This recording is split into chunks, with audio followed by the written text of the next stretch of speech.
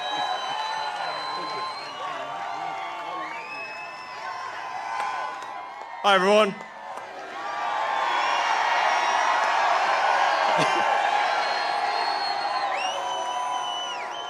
As you can see, I'm not just MAGA, I'm dark MAGA.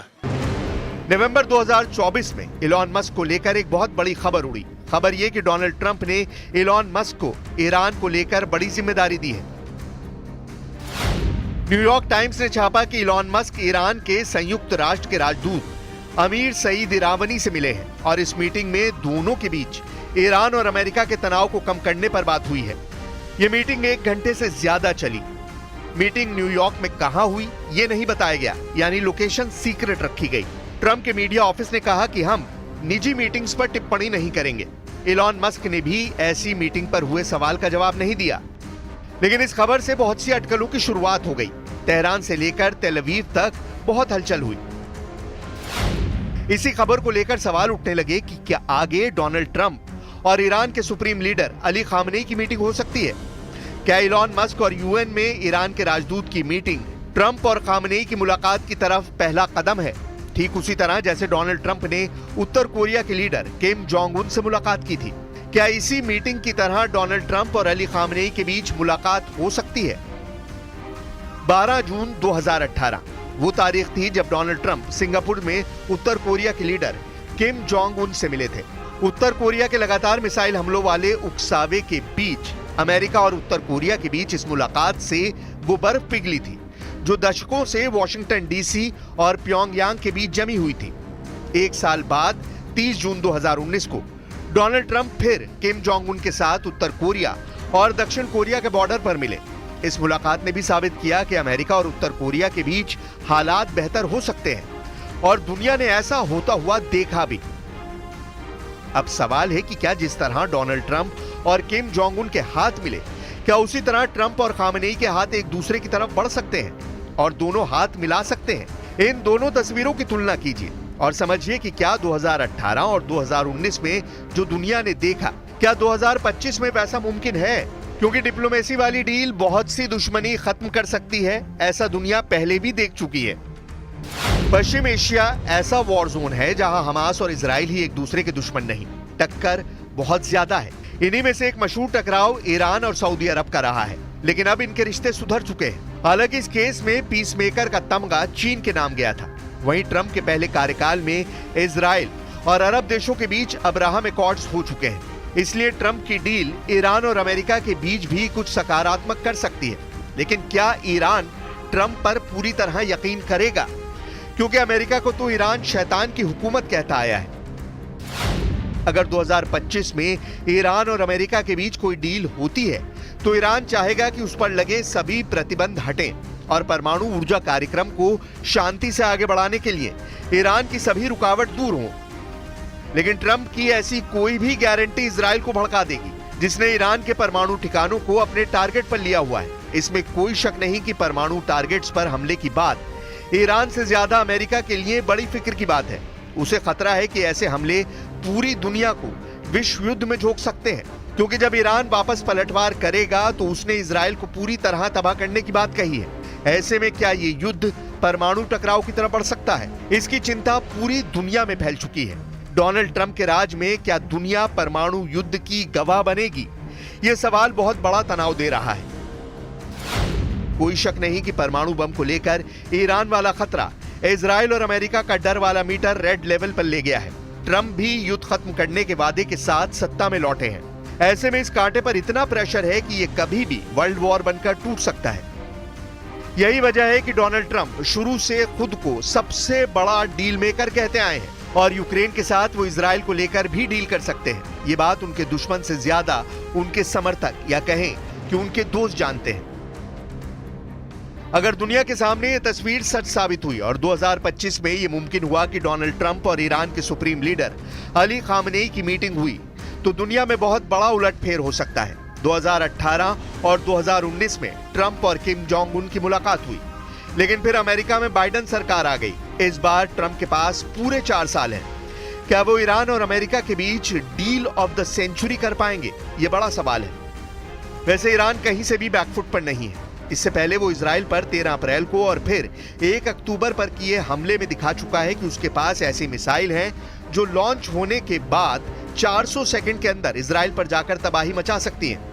अब Iran ने Trump की शपथ से पहले ही अपने 3 तरह के हथियार और उनके सीक्रेट अड्डे दिखाकर इजराइल से ज्यादा अमेरिका को बेचैन कर दिया है। लेकिन अगर ट्रंप ईरान से सीक्रेट समझौता कर चुके हैं और इलॉन मस्क के जरिए पश्चिम एशिया में उत्तर कोरिया जैसी डील करना उनका मकसद है, तो 2025 में बहुत कुछ बदलने वाला है। इसकी पूरी गारंटी है।